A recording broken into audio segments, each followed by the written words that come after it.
look, I think, firstly, all good CPG is still a mix of data and science and art.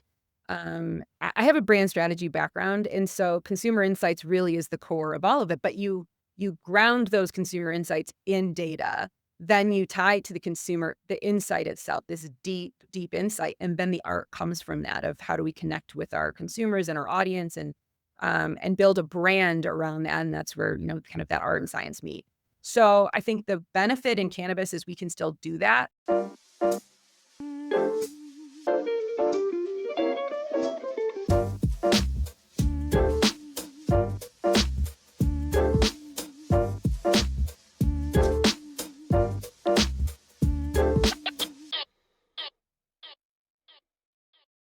Hey everyone, welcome to episode 145 of High Spirits. I'm Ben Larson, And I'm Anna Ray Grabstein. and we're recording Tuesday, July 14th, 2026, and we have a wonderful guest for you today. We have Leah oh dear, I already messed it up.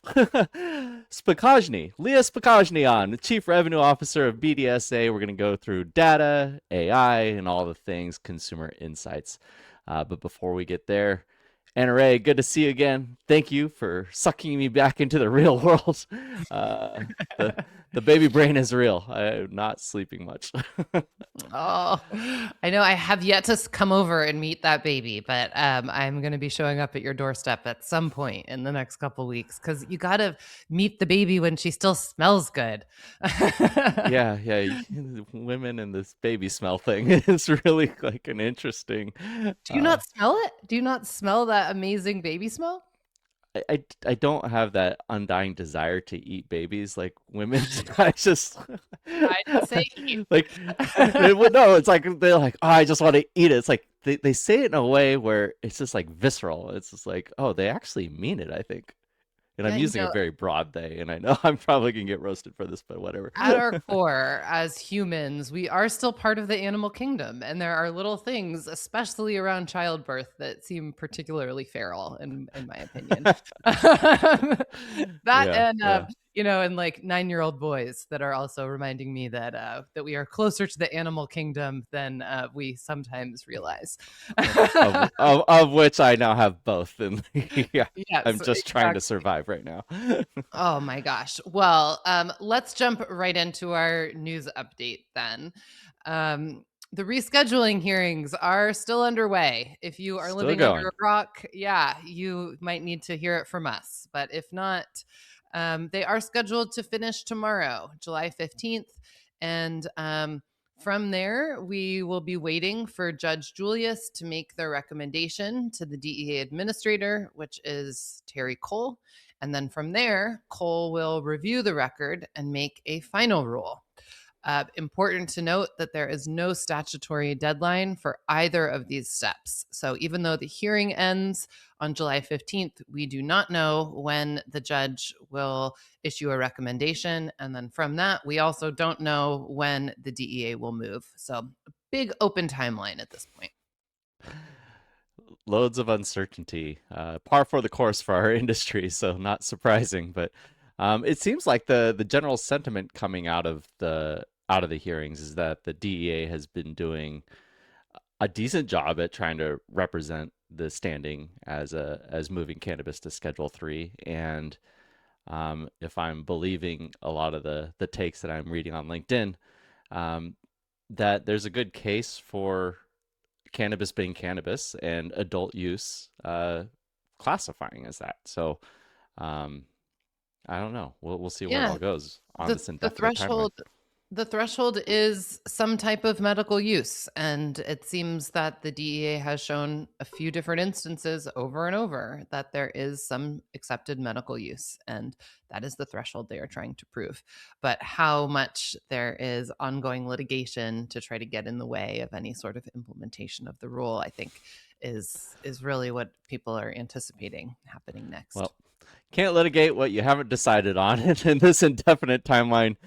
Who knows? True. I've learned to not place bets on this kind of stuff. Yeah. Well, next up, Pennsylvania's budget came out yesterday, and Mhm. Governor Shapiro signed the $50.8 billion budget, but it leaves out recreational adult use legalization, a plan that he has pitched in the budget for 4 years running. This issue is faced with also the same moment that he is running for reelection for governor, and that the Senate Democrats in Pennsylvania are trying to flip their Senate. And they believe that if the Democrats hold the Senate, that they will be able to get an adult use legalization bill through. And so it seems like for now, Pennsylvania is in a holding pattern while we watch and see what happens with the elections.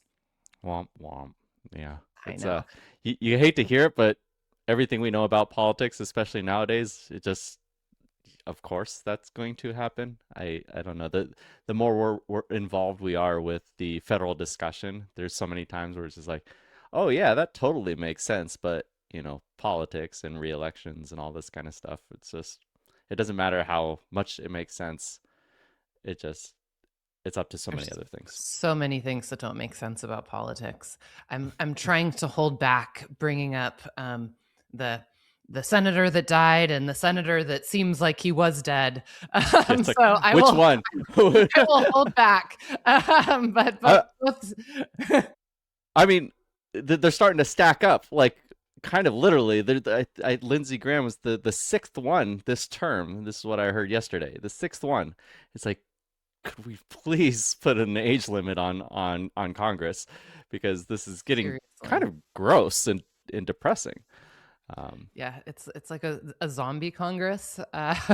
So anyway, maybe a little bit more optimistically, or maybe more reactionary, Can, who we all have heard of as really the forerunner to the beverage movement in many ways, early beverage player and major hemp THC brand with $40 million of revenue last year, is launching a zero THC functional drink. They're calling it OMG, or 0 milligrams.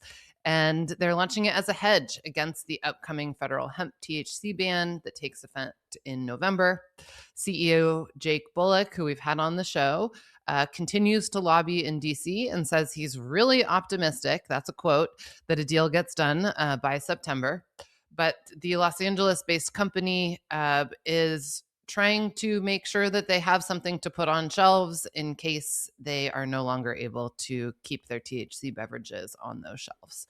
So I thought this was interesting as a signal of some of the things that the existing hemp beverage folks are trying to kind of figure out how to navigate. What do you think? Good idea?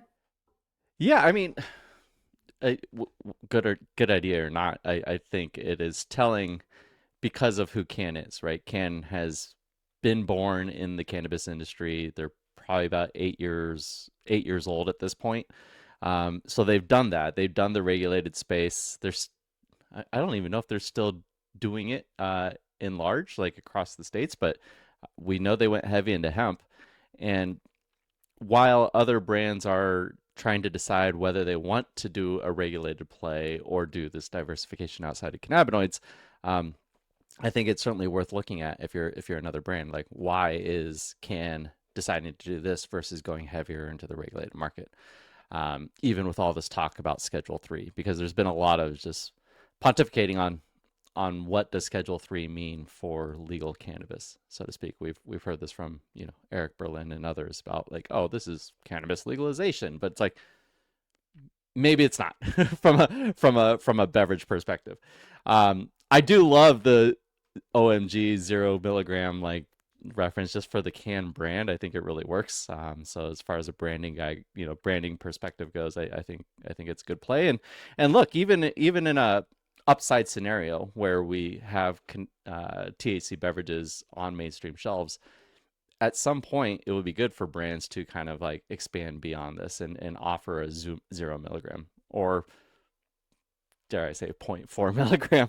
I know there's a lot of debate whether that's even feasible in that kind of in-between scenario, but yeah, just really interesting. I think the one thing I love seeing is that Can's still fighting. They've been at it for a long time now. and they're kind of that cockroach that you have to be to survive cannabis. Wow, what a metaphor. Jake, if you're listening, how do you feel about Ben calling you that cockroach? I guess I think it's a badge of honor. like, I, like I think you're right. It's kind of the spirit animal that keeps coming back, right? Uh, well, let's cue up our guest, who I think will have some great insights on everything that's going on in the news and even more for us. So, our guest today spends her days swimming in more cannabis data than most in the industry.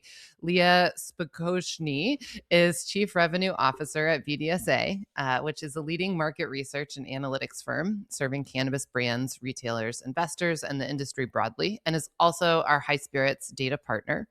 The numbers people turn to when they want to know what's actually happening in the market, not what they think is happening. Before cannabis, Leah spent over a decade in CPG and healthcare market research. So she knows a lot about translating messy data into decisions that people can act on. And today we're going to use her seat at BDSA to get a real read on data that's happening in the market. So really excited to have Leah here today. Welcome to the show. Thanks, Hello. guys. Hi. Hi. So glad you're here. Thank you. Yeah. Ben, congratulations on your new edition. Everything excused when you're getting, 2 hours of sleep a night. Last night was especially special. But thank you. Yeah, we feel truly blessed. It is. Everything is like riding a bike except for the whole sleep deprivation thing. That's the one thing that is just I was not ready for. Totally get it. So Leah, for listeners that don't live in spreadsheets and in the BDSA platform, will you tell us a little bit about what BDSA does, who uses it, what are you guys tracking? Absolutely. So we track quite a few things, actually. Primarily what people best know us for is tracking the sales in cannabis. And when I say sales, I mean the depths of what is driving those sales, category insights, attributes, insights, of course, brands, and what's happening state by state. And so really, our clients use that to understand trends, understand where markets are going, really fine tune their pricing for product development. Anything you can think of, the data really often helps to support making truly informed decisions for, what are the risks, what are the opportunities where you can put your dollars. And then we also have consumer insights to really understand the why behind the buy and what's happening on the consumer side. Sometimes they don't tell the exact same story, and that's as important as it would be if they aligned. Where a good opportunity might be is we're still a baby industry, even when we start talking about markets maturing. We are forecasting where each state and actually about 25 countries are going over the next 5 years. So we really are very plugged in and understand how markets are evolving. Obviously, using a lot of our own proprietary data in order to do that. We are tracking hemp beverage sales now, and from liquor store specifically. And we have a retail site IQ product for retailers or those who are working in licensing to look to expand. So much of this is based in the data that really helps brands, retailers, and investors make decisions. That's what it comes down to. Oh, so interesting. I'm gonna have to dig into that hemp beverage side because I believe like we talked to Jason Zielinski from Nielsen IQ, and I think they largely weight on convenience stores, and so like the data put together could be really interesting. But before we get there, you have a deep history in CPG and medical research, and you decided to jump into cannabis. And I'm curious as to what drove that decision. And then once you were here, what was your what was your reaction to it all? Like what were you expecting? Did it live up to it? And does cannabis data deserve all the kind of criticism it gets compared to the data that lives outside of our beautiful little garden here? Yeah. Well, so I came in 2019, where everything felt possible still. No, but the reality is it was really, really exciting. The prospect of helping to build the industry, to build up data, which CPG, healthcare, the rest of the major industries across the world use to drive their decisions in a fundamental way, cannot function in their roles without the data that they're using. And we didn't have it in cannabis. And BDSA was building it. And I was so excited to go and be a part of continuing to push what was possible. At the time, we were, going state by state, launching new markets and had just rolled out consumer insights, which was a strong part of my background. I was so excited to learn something new about cannabis every day. And in general, I'm very well driven by learning. And so when you have access to the amount of data that I have access to, the rabbit holes and the trends and all of that, it's exciting. And obviously back in 2019, that was all changing so rapidly. Um, there's been so many phases since then, some more exciting, some more depressing. But in every case, kind of leaning back on the data to understand what's really happening and where there are opportunities. There are always opportunities. So when you think about that trajectory from 2019 to now, not only has cannabis been changing a lot, the data landscape has been changing a lot, and the technology landscape has just been at this pace that's insane to keep up with. Literally, like the last 12 months, there's been kind of more new technology created through AI than in our lifetimes before that. And I'm wondering how you are adapting to that and how BDSA is adapting to that as both the industry and the AI and the technology landscapes keeps shifting. Yeah, well, the benefit to really, I mean, certainly us data providers, but also everybody who gets to benefit from it, having access to data is, to your point of methodology and the accessibility of data and insights has grown so dramatically that we have more detail, more insights, more accuracy, and that is helpful for us to make better decisions. We don't have the benefit of universal SKUs in cannabis, and so that makes everything harder. Having messy data and making sense of it, that's been one of BDSA's core tenets from the beginning, is making sense of messy data.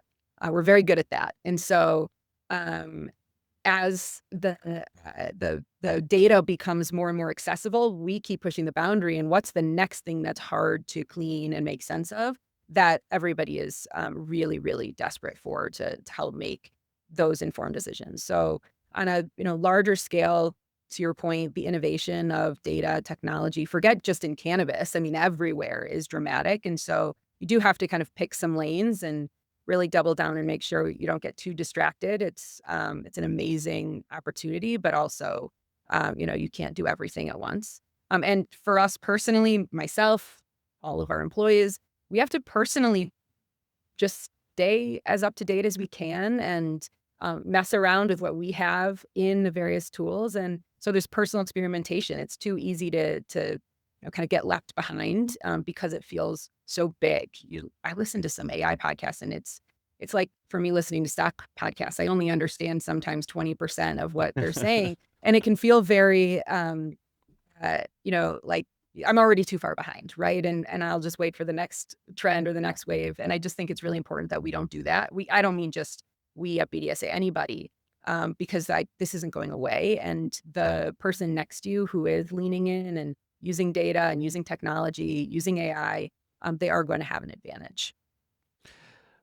It's funny because I feel like the cannabis industry, at least for the last 10 years, has been so much built around the art of cannabis and the art of branding and people just swagging it and kind of um, you know doing their brand building by ear, and that them feeling like that was enough. So it's like already kind of like behind that curve. We're not used to like fishing for data insights or consumer insights, and now things are accelerating on the data side and getting that much stronger. And so like when you're engaging customers for the first time, what are some of the big revelations that they're having, like when they're engaging the data for the first time? Like, are they validating their hypotheses, or are they like learning something new, and just like, is it changing the direction of how they're building their companies? I'm just really curious about that, because like we've seen so many brands where it's just like they're building it from the ground up with like, it's like, oh, I found the perfect strain and I'm gonna name it something ridiculous, and then I'm gonna blow up like this huge like bro brand around it. Like, how have things changed? Yeah. Look, I think, firstly, all good CPG is still a mix of data and science and art. I have a brand strategy background, and so consumer insights really is the core of all of it. But you ground those consumer insights in data then you tie it to the consumer, the insight itself, this deep, deep insight, and then the art comes from that of how do we connect with our consumers and our audience and build a brand around that. And that's where, kind of that art and science meet. So I think the benefit in cannabis is we can still do that. I do think, to your point, Ben, like there were a lot of, I don't want to say they were lucky. There's amazing, passionate, very incredibly like artists in cannabis who have built really great products and great brands. And I don't want to say that's luck, but there's a lot of people who have done that same thing who haven't then been successful. And Hmm. so using the data to help guide you helps you to increase your chances of success. And where you decide to divert from that data is deliberate, because I think there's a lot of opportunities where that lives rather than going in blind and making assumptions and hoping. So an example of, where people get surprised by is what they think is happening with themselves, the competitors. The number of people who come to me and in initial conversations tell me they're one of the top 5 brands in their market, and like they are not even in the top 50. Hmm. That's I don't know how much of that is just like the need to lead with confidence in investor conversations and that sort of thing. How much of it is just sort of what the frame is like in their local market. They may be right where in their local city. So we now have regional data that has really helped with that, to be honest, to really break down when brands are emerging and expanding, to be able to paint more specific stories of where that brand or product might be. But even in terms of some outside cannabis companies who are looking into cannabis, the assumptions that are made based off headlines sometimes are dramatically off base in terms of what percent of the cannabis is sold in certain categories. It's all over the board. I'm chuckling because before we jumped on recording, you made me think of Elf, the movie. And I once again found myself, I don't know why I'm thinking about this movie today because it's the middle of summer. Um, but like when he runs into a little coffee shop in New York and it has a neon sign that says world's greatest cup of coffee, and he's like, congratulations, you did it. You're number one. Right. Yeah. Well, it's because I resemble Will Ferrell, right? That's There you go. keep reminding me of that. Well, so, you know, I am thinking about this consumer behavior that you guys are talking about and what is real and what isn't real. And we have a bunch of data that we're going to be talking through this whole episode. Leah, you guys at BDSA put together a bunch of interesting market insights that you shared with me and Ben. And I want to dive in and talk about them and share them with our audience and figure out what they mean. So, to get started, we're going to jump into some of that consumer behavior. And you pulled some really interesting data on the difference between Gen Z and millennials as it relates to inhalables. Why don't you share that for us? Yeah, I mean, anecdotally, this is where, you can come to some assumptions to start, and then we look at the data. So we know we've heard Gen Z are vaping. They vape, I might say too much. I think we were seeing a decline in smoking. Millennials started to we grew up with Dare and all these anti-smoking campaigns, Truth, and vape blew up, and it's huge with Gen Z, and it's showing in the data as it relates to cannabis. So millennials actually prefer to roll their own pre-rolls. It's not even pre-purchase, and that's the difference in consumer insights, right? We really get to what are they buying versus what are they doing with it, and how does that interact with their daily routine. But millennials prefer to roll their own pre-rolls, roll their own joints, I should say, and Gen Z are preferring vape. They're also preferring inhalables as a whole compared to millennials who are leaning towards more edible format. And so overall, as Gen Z comes in, they have more spending power and frankly more trend power. I think we're starting to see that shift in the sales data as well. Hmm. Man, we're coming out of the gate strong because for a long time I was just like, oh, obviously edibles are going to grow because there's always this stigma around smoke. But this is saying the opposite. And I just want to push on a little bit. Do we think it's a generational thing or is it an age thing? Like when we were Gen Z's age, like were we more inclined to do inhalables, and now that we're getting older, you know, gravitating more towards the edible formats? And um, do do we have the data to know whether that's migrating with the generation or if it's a potentially like an age group thing? Yeah, well, one of the fun and also challenging things about cannabis data is so much is changing at the same time. We'd call that confounding variables. It's Hmm. very difficult to actually separate what the different forces are. We have been trending our consumer insights data since 2018. So we can look at millennials, we can look at specific age groups and see how their preferences are shifting over time. And they are, but the whole industry is shifting over time. The access to Hmm. brands and also, aging and having different ailments that I'm trying to address with cannabis is also shifting. So that is something I don't have in front of me. We can look into, but again, I will definitely tell you we will probably come out with just as many questions as we go in answers, and that's kind of my view on consumer insights as a whole. Is I always come out with more questions and the next one to ask, the next one to ask, because that's what takes us down to get to the really the root of what we can really do about it. Totally. Well, so moving on to our next consumer insight is about beverage. And we see beverage sales in dispensaries at around 1 to 2% of total market penetration by form factor. And it's as high as 3% in Washington. Uh, and some states it's even below 1%. But generally, you're in that 1 to 2% of total. And that's while hemp beverages have been exploding outside of the dispensary channel. And I'm wondering if you can dive into this for us and give us an insight from your perspective if you think that hemp beverages are going to be a signal to increase the overall percentage in the market of beverage. Do you think that we're going to be seeing all the markets get closer to where Washington is at 3%?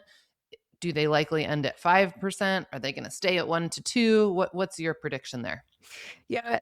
So, well, firstly, Washington is such a unique market in general. So, I wouldn't call it a leading indicator. In total, we have, once again, all these different forces. So, I looked at the data and said, okay, what is happening in hemp beverage outside of dispensary and liquor channel and convenience? What's happening in the dispensary?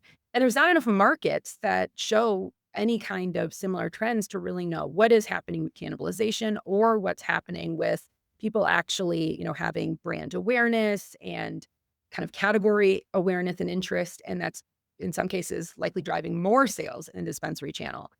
And there's just such a state by state look at this and every between the regulations different state by state on the hemp side and the cannabis side. Like in Colorado, we can't get beverage on shelf, hemp beverage on shelf. Now we can get, I think it's up to 2 milligrams, but it's different everywhere. So, the reality is we have seen beverage percent increase in New York, in California. That, personally, my interpretation is I think that the buzz, no pun intended, the trend is actually driving more awareness and interest and demand into the dispensary channel.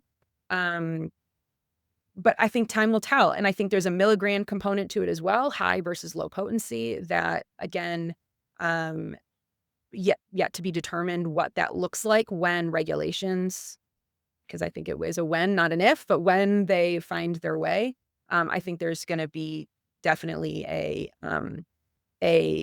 uh, settling over the next few years. But I think that people will go to dispensary for a different reason than they're going to liquor channel and convenience, and they're looking for different types of products. But ultimately, it's an operational issue today in dispensary more than it's a demand issue. And I think that's clear with the explosion of hemp beverage in liquor stores. BDSA was predicting 5.7 billion in hemp beverage in 2029. I think we can all put a big fat question mark on exactly what's going to happen over the next year and how that's going to be impacted. But this is a force to be reckoned with for sure. Ben, Yeah, you I know mean, that. I mean, you oh, yeah, I was just gonna it's say, like, huge. my humble opinion is that you go to a dispensary if you're looking for cannabis and cannabis alternatives, and you go to a liquor store or a grocery store liquor section, and you're looking for beverages or beverage alternatives, and that's the big difference. That's where your consumers are, and Leah, you said it. It's a milligram thing. Like in dispensaries, you essentially have liquid edibles, and again, in the liquor channels, you have beverage alternatives. And so the low dose versus the high dose, and this will vary state by state. Massachusetts, they cap it at what, like 5 milligrams. And so it's still, I still think it's a very small percentage of the sales there. So we've seen different anecdotal situations like here in California where there were hemp beverages available on liquor store shelves and they were selling very well, and then you took them off and there was not a commensurate bump in the dispensary channel after the ban. So um, I do think it's just a completely different offering. However, it is kind of a a gateway, so to speak, to acquiring new consumers for cannabis as they get comfortable with it, and then those consumers may eventually find themselves in a dispensary. Yeah, but But yeah, the consumer between dispensary cannabis beverages and hemp THC beverages and other channels look more similar than I think people give it credit for. It still skews male, it still skews younger, it still skews people looking for higher potencies, but it's where there's a larger percent and where it's growing. So yes, the female demographic is growing dramatically every wave that we've done for our hemp beverage. But they still don't consume as much as high potency and as frequently. And so when you look at this is another thing I think I'm always trying to remind people of that it's not just a percent of the consumers. You have to look at how much they're really spending. And that's something everybody assumed the soccer mom was the next big cannabis target. They've been talking about that forever. And I still think that's true, but it doesn't mean that it necessarily overtakes the existing opportunity and the existing focus and what's happening in dispensary. yeah. Well, in NRA, if we apply Zach Weprin's lens to it, right, like a low dose beverage does not help the volume sell through of the base ingredient, the plant, right? Yes, And that's so it's a correct. completely different like business approach to like you're actually selling branded products versus trying to sell more of the plant. And this probably goes for a lot of these vertically integrated states. And Ben is referring to last week's episode 144, folks. Go check it out.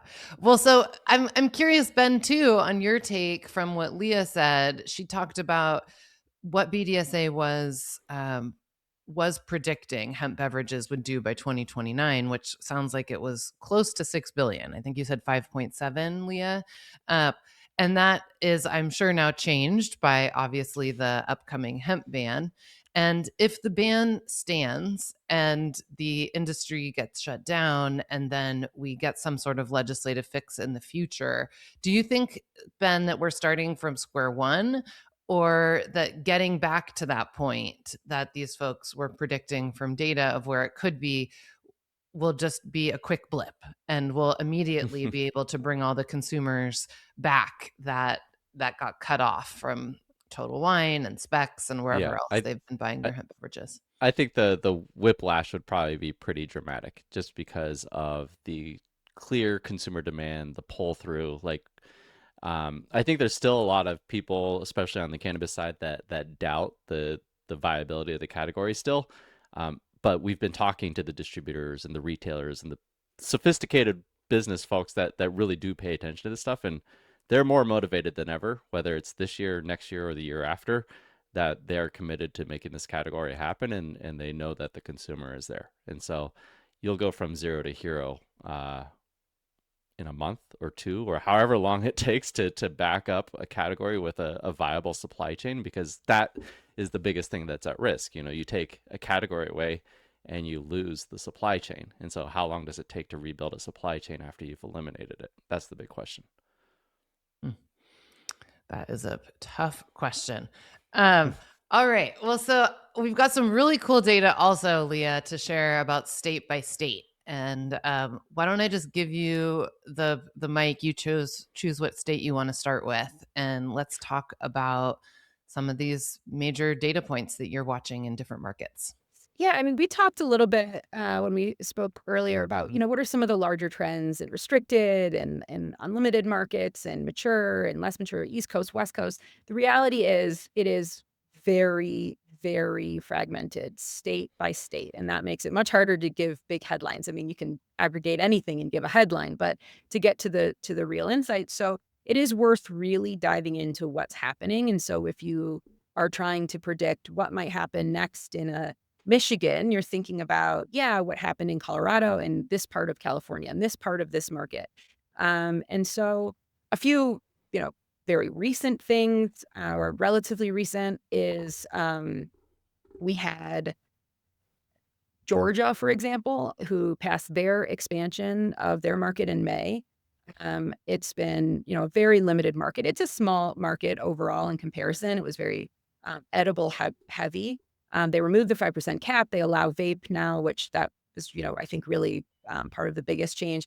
And we're almost halfway through the month, and we've already got 650K, over 500,000 in vape sales in the market. So it's moving fast. It's changing fast. I think that's an interesting one to keep an eye on also, because I think it does have a fairly high hemp beverage focus. And so that'll be, I think one that's going to have a lot of movement over the next year.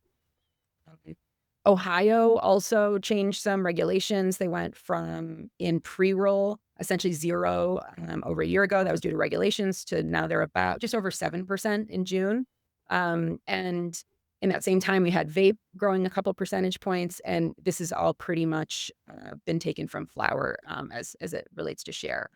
And then even within pre-roll, you've got 26% of that is infused. So I think one of the things that we really I think people know this, but have to focus on is when a regulation is shifted, what does that do to both that state and all of the surrounding states? So you've got Ohio, Michigan, Illinois, they're all connected. When something happens to one, they all get impacted.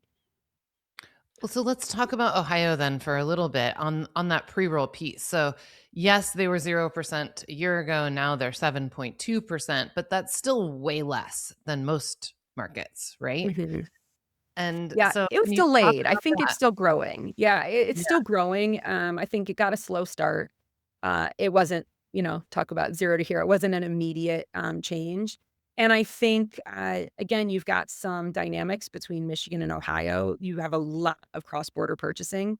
So there is a component of people have some habits that they're adjusting. And when you have the price dynamics of how cheap Michigan is, we're going to have to just keep a really close eye on how that impacts Ohio's mix.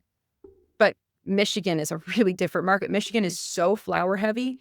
And again, you talk about two mature markets of California, where vape just overtook flower in terms of number one category, which was huge. That happened at the end of 2025, to Michigan, which is very flower heavy. You have to really look at what's happening at a pretty specific level.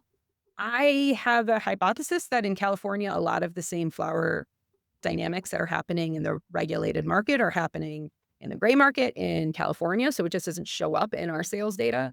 But maybe there's some of this similar dynamics that are, kind of behind the scenes. say more about Michigan. Um, Michigan is the cheapest market. And recently they had a tax increase, a wholesale tax increase that everybody had to ask ourselves, how much more price compression can Michigan take? And I personally thought, okay, we've reached it. Has to hit the consumer again. We have to see a point at which these prices at least level out, if not increase based off this tax. And it's not the case. It's continuing to drop. Prices are declining over and over. And then you also have a bulk purchasing dynamic in Michigan as well, where especially if you look at flour, larger and larger pack sizes of flour are being purchased. You have multi-packs of pre-rolls going up. So it is a value market. But it all has to break at a certain point, right? I Well, mean, it's like like you can only produce flour for so cheap, and I think Michigan has already, gone through that floor. I Like I said, I absolutely positively would have assumed that we would be there at this point, and it's still finding its way lower and lower. Again, the pack size, bulk purchasing helps it to, get those economies of scale Hmm. where, everybody is still finding that. Now, what I don't have the exact data on is how much is coming from Illinois, how much is coming from Ohio and other places that are, still looking for that bulk purchasing, not just because of price, but also, just as a sort of part of how that purchase is taking place. But it's 61% flour in Michigan. Hmm. It's so interesting too to hear you talk about this cross-border consumer, because we are facing this debate that's about to get very heated in public, I believe, about interstate commerce, and it maybe isn't happening between businesses now, but it clearly is happening with consumers crossing the border. Um, I am just really surprised to see your data that Michigan is still growing in market size, even though you're making all of these points about pack size and larger formats, things like that. It's just that the narrative around Michigan is so negative. Businesses are struggling there so much. There's been so much distress. And then they came out with that huge increase in the excise tax to consumers. And so it seemed like at that point that that tax was going to be the thing that just kept people out of dispensaries and was the death knell to all these companies that were already struggling just to make any type of profit. But the data shows that it still keeps growing. So I guess that's one of those instances where the gut doesn't really match the numbers, huh? Well, and it doesn't mean it's good long-term business, right? In back to what we talked about earlier in the podcast of building brands and loyalty and actual companies that can make money in the industry. Um, we need to find a point at which there's, value and this doesn't become commodity. And there are in many, many markets, we're seeing this push both directions of value. Yes, we can see that increased pack sizes and decreased prices, but we also see increase in looking towards the more premium infusion types, and infused flower, infused pre-roll is increasing dramatically. And that's definitely two forces that I told NRA I was going to look into and didn't quite have time of, like, is this the same consumer or are these two unique consumers that, are both pushing and pulling the market? I have a little bit more digging to do there because we do have basket analytics data that helps us to really unpack, what's happening in a single purchase. But um, it is back to what I said about individual market dynamics. And I think we can't remove the brand presence concept too. So New York being a new market, everybody's eyes are towards it. It's going to be big. It's grown fast, quickly. Its prices are actually already starting to come down while it's still in its growth phase, which is a bit unique. There's some similarities, one of my colleagues pointed out, to actually how Missouri matured so quickly. But it is driven by a few very large brands in some cases. Heirloom has such a large presence and such a um, big brand share there that beverage is higher and vape is higher. And those are their two big categories. And you can't discount that force, right? Hmm. And so as a market matures, more brands come in. I think, you do start to see some changes just because of time, right? When we define maturity, that could be by price compression, it can be by time, it can be by a lot of different dynamics, but it is still new. It is really interesting to think about, like, NRA, if we get that legalization, that interstate commerce, it brings back this old discussion we used to have when anything was possible, in the early days. And, we would think about other industries and how they all kind of went through their mass market eras, right? It's like, beer, Budweiser, Coors, Miller, like they were the lion's share for a very long time. I mean, still kind of are, but coffee had Folgers, chocolate had Hershey's, right? And these were decades long eras of just mass market appeal, and then it created the foundation and the desire for people want more craft product. And cannabis in a way has been building it all at the same time, because you have these controlled like micro markets. And if we find ourselves in this era, like maybe Michigan's a model of what we see nationwide in the future. It's like, who can survive and scale the biggest and just create a consistent product for the masses? And then once that's just kind of a given and established as a foundation, is like, then you find the people who desire a craft product. And it's weird to be building this in these kind of like small markets and then try to imagine what happens when we migrate to something that's much larger and gets to benefit from economies of scale. It's crazy. I'm a student of Costco. I think that their model is so interesting. And as you were saying that, what occurred to me is these sort of personalities that each of these different states have. Like Michigan is Costco, and and then you've got New York that is a little bit more craft, and Trader you've Joe's, got maybe. yeah, maybe they're more Trader Joe's, and then it's all going to come together into this new strip mall where you'll have all these choices if interstate commerce happens. Otherwise, each state will continue to have its own personality. Yeah, so interesting. Well, as we're And who talking can about, survive nationally building a business yeah, that way, right? Like, oh my that gosh, there's no ability to truly build economies of scale and to produce the right product at the masses, to your point, Ben. And then what does craft really mean? I mean, right now, for example, the MSO is trying to do both at the same time, even within Mhm. their companies of, oh, this is our more premium, more select, the strains are more, fine, handpicked versus the one for the masses. And that's happening under the same company. Um, again, while we're still a young industry and while they still can't do interstate commerce. So Hmm. yeah, it's definitely like Colorado has no business probably growing our own cannabis as it relates to our climate. And a lot of the trends still do naturally come out of California. Everybody does still, like, I can tell you when we have clients looking for trends, they are looking to California first.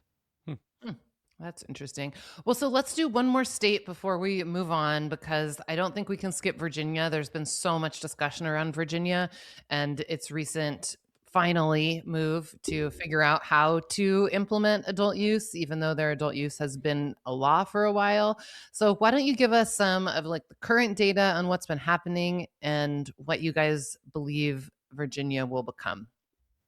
So there's the medical program right now is doing about 94 million year to date and 103 brands, which is not bad. It's definitely one of the smaller markets. But looking to 2030, we forecast it to be about 750 million in total legal sales. And that's once adult use actually does launch. So we do have it, adult use sales taking effect in 2027 in our forecast, and then overtaking the medical program size immediately, same year. And what we always see pretty much is that medical program declines as the adult use really takes over. So yeah, 750 million by 2030. Right now, they're a flower dominant. They're following a fairly predictable path in terms of the makeup. So 43% flower, 28% vape, 15% edible. So it looks pretty predictable. And we'll keep a very close eye on what the personality of Virginia becomes once it really, eyes move closer towards it. Fascinating. Yeah, I was surprised to see that Virginia isn't predicted to become a $1 billion market because it's just in my mind that's sort of a threshold of that it moves the needle because there's Hmm. been so much discussion around Virginia. It's like, it's not even $1 billion. But I think that a lot of the existing companies that operate in other states are in Virginia and are really looking to that boost to kind of 10x what they're currently doing there, or at least 5x. Just Yeah. a lot of growth and not anticipating a lot of new entrants. Um, With every new market too, I mean, we do see the total cannabis industry is still growing. That is happening from new entrants to the market, primarily. And the reality is with every new entrant, there's surrounding states who already have programs make the new entrants less impactful than we used to see when new states came online and basically represented a whole region in some cases when it flipped to adult use. And so I think that's part of where, some of the softening of new markets comes in. Okay. I want to. You mentioned AI earlier, and AI is always top of mind. So I kind of want to like jump over back into that conversation. Um, one of the things about AI is its ability to crunch data and everything is been what it's been lauded for. And you mentioned that BDSA has been looking at it, been working with it, and I'm excited to hear, you know, how are you guys leveraging AI and how does it change the landscape of the offering and kind of like what are the ways that people can work with it today. Just because I don't know, I think it really is at the top of everyone's minds right now. From a BDSA lens, we've been using AI for a long time behind the scenes and building our products and cleaning data and things like that. From a client-facing perspective, as we move forward, it's going to look more and more like how you interact with the product. Right now, we've got one solution right now that's a mobile solution that's in beta that really utilizes AI to translate the story for salespeople to move away from people. If you don't know how to think about data, we're always reminding ourselves that it is a bit of a foreign language for people who don't have exposure to it. Looking at a chart, looking at a table, it for someone who's fluent in the language, it seems like obvious, and for others, you can go cross-eyed and say like, okay, I know this market really well.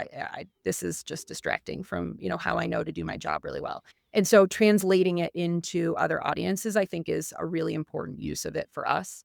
Um, and then also overlaying it with other data sets, other data sources, and really getting to the bottom of insights that otherwise independently don't necessarily tell the full story. So that's going to be Hmm. really important as well as we continue to advance for us, looking at healthcare data, looking at wholesale data, looking at other data sets outside of what BDSA has historically reported on. And then overall, I think the most important thing for us all to realize is it's young. It's not yet at a place where I think we should overly trust or rely on too much if it's not spoon served in just the right way. So that spoon serving can be, I'm very careful about how I'm using it. We have an MCP to Claude, so I'm constantly using our data through Claude.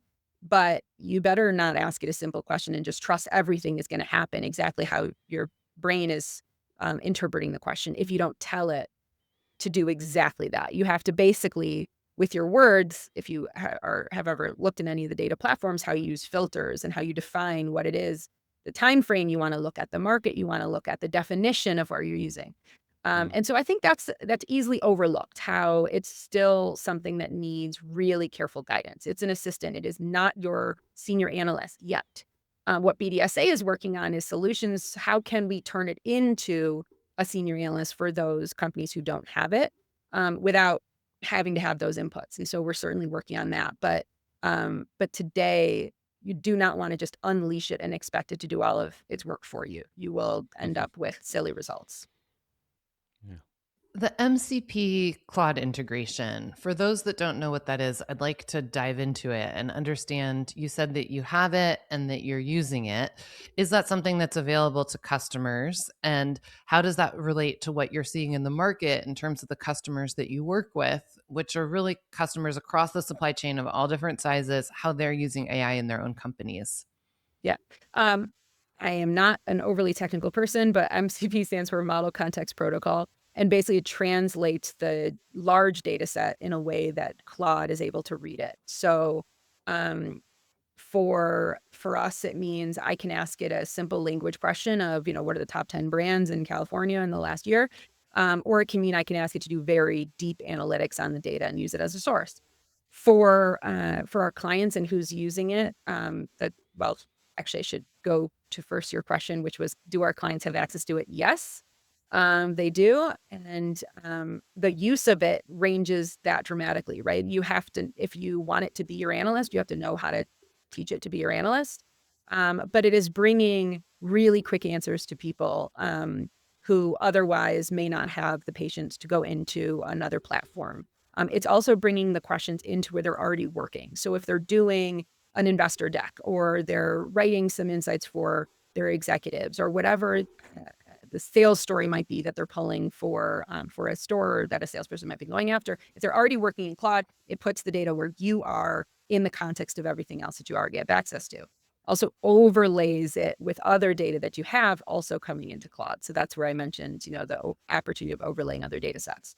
Um, it definitely is going to advance what every company is capable of doing with data, but it's leveling everybody up. So those companies who previously were pretty data savvy are now investing really heavily in the entire systems built for their whole companies that are surrounded by not just BDSA's data, but their internal data sets, grow data, customer data, all of those things in one, and basically running their whole business off of how AI is packaging it all for them. Whereas those who maybe weren't using data at all now have the opportunity to ask it some basic questions and do some maybe price analytics on it that you otherwise may not have known. So it really kind of at this point is leveling everybody up. Wow. Yeah. It's it's And funny. It's like, go ahead, Anne Ray. Yeah. I was gonna say it occurs to me that a lot of these social posts that I've been seeing about how user interfaces are dead is true when you're talking, because if you can take all of your data and talk to it in Claude in this conversational way, it starts to feel like you're just in a text thread with a Yeah. friend, getting Mm. everything that you need. And this investment in user design and interface and the way people navigate platforms, which has been such an important part of engineering and design over the past 20 years, Mhm. is starting to just disappear in terms of how things all connect to one centralized platform. So Data really quality becomes that much more fascinating. important Yeah. in Mm. terms of the products you're looking for more so than, to your point, the user interface, because as you look to rely on it and things become automated around it, or big systems are built around it without a human eye to, really deciphering exactly what it's representing, you have to know not only what is available in the data to be pulling from, but also how much can you trust different pieces of it? What does it really represent? And so that's, definitely something I would encourage everybody to think about, depending on how you're using data. If you want something directional, Yeah. great, it's out there. But if you want something to really make decisions around, you have to really look towards what are the relevant pieces of information around that decision. So, for example, if you want to update your pricing, knowing the infusion type and the pack size and Mm. all the minor attributes around this, if it's an edible, the minor cannabinoids, the claims, is it sugar free, all of that is relevant to how you then price. And Yeah. so, that's where more detail becomes important. What's so interesting, what it did for me was draw a very definitive line between like SaaS versus data, and like Mhm. the how much more solid of a business BDSA must be compared to like something that's simply a SaaS interface in between the data. But that makes me want to zoom out, especially as we approach the top of the hour here. Um, so much has changed since 2019 when you got in, and the industry has matured. We're talking about rescheduling this year. AI has come on in a big way. Like, on this trajectory in your mind, like where are we? Where's BDSA? Where's the industry? And like, what do you see ahead of us? Like, are we still in the first inning, like we've had to be saying for the last 10 years, or are we maturing as an industry? Like, yeah, what's your take on everything? So I saw tons of people come in from CPG between, 2019 and 2020, and so many of them were asking for some of the same data that they were using in their previous companies in CPG to make their decisions. And those same people, some of which are still around, are using that. But the reality is, I think the challenges in cannabis are so great. As long as we don't have interstate commerce, as long as we have Mm, so many restrictions on advertising, as long as so many the regulations change every 5 seconds. Um, there's a lot of distraction as it relates to, how do you really use some of the sophisticated, pieces that are even available to you that you might know how to do. So I'd say I think we are or I don't know if it's a first inning, but we're in an earlier inning until things really do, until there is federal legalization truly, or at least interstate commerce. And we are living in a state by state world when we technically have national brands. None of it aligns, and we're not gonna see the same level of sophistication we see in CPG brand and product decision making. hmm. All right. Well, it has been a joy to have this conversation with you, and it is time for our last call. So, Leah, what's your final message for our listeners? Advice, call to action, or a closing thought?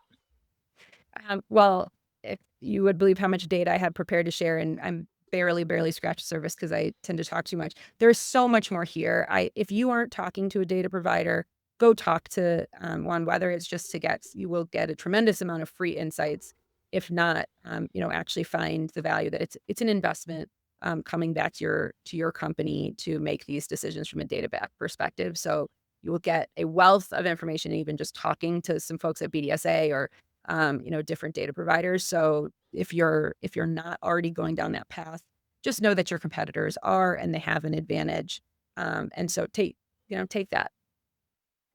Awesome. Leah Spikajny, BDSA, Yes, thank you Ben. so much. Yeah, I got it this time. Thank you so much for spending the last hour with us. Tons of information, and ladies and gentlemen, if you want to hear more about BDSA's information, just tune into some of Anna Ray's LinkedIn posts. She's been putting out a bunch of data-driven posts I'm as due well. up for another. I will soon. Wait till she gets her hands on the MCP on Claude. Oh my gosh, Amazing. I would like to. Power user down here. All right, Leah, thank you so much. We'll talk to you soon. Thanks, guys. All right, folks, what do you think? Go get your data if you're making decisions without it, even if it is in the face of it, and just it's better to know. Better to do it deliberately, as Leah said. Thank you to our teams at Vertosa and Wolfmeyer, and of course our producer Eric Rossetti. If you've enjoyed this episode, please share, like, review, do all the things wherever you listen to your podcasts, especially on YouTube. We're growing on YouTube. That's a thing, I guess. Thank you for listening. As always, folks, stay curious, stay informed, and most importantly, keep your spirits high. Until next time, that's the show.